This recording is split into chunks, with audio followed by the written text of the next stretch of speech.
కలిసొచ్చే కాలం వస్తే నడిచొచ్చే కొడుకు పుడతాడని Elon Musk ఆ మధ్యన వరుసనే దెబ్బలు తిన్నాడు. స్టార్లింక్కి సంబంధించిన శాటిలైట్స్ ఫెయిల్యూరు, అదే సందర్భంలో టెస్లా కొన్ని కార్లు దెబ్బతింటం, దాని మీద దర్యాప్తుకు ఆదేశించబడటం, అట్లాగే ఆయనకి సంబంధించి ఓ పక్కన ట్విట్టర్లో జరిగినటువంటి గొడవ. ఆ సందర్భంలో ట్విట్టర్ కొన్నాడు, ఆ కొన్న తర్వాత ట్విట్టర్ క్రైసిస్లోకి వెళ్ళిపోయి ఫైనాన్షియల్ క్రైసిస్లోకి వెళ్ళి ఇబ్బంది పడ్డాడు.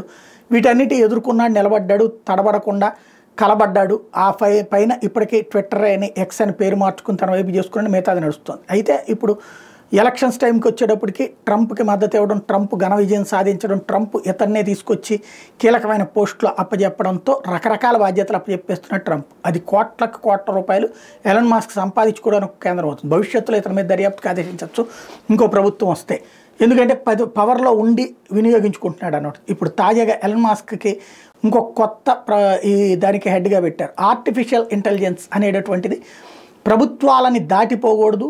ఆర్టిఫిషియల్ ఇంటెలిజెన్స్ రెగ్యులేటరీ అంటే దాన్ని నియంత్రించేటటువంటి వ్యవస్థ ఒకటి ఏర్పాటు చేసి దానికి హెడ్గా ఇతనికే పెట్టి ఎలన్ మాస్క్కి అప్పచెప్పి ఏకంగా బడ్జెట్ $97.4 బిలియన్ దానికి కేటాయించారు. అంటే ఇందులో మనోడికి ఎంత వచ్చేస్తుందో తెలియచ్చు, దాన్ని బట్టి మారిపోయేటటువంటి పరిణామం ఉంది.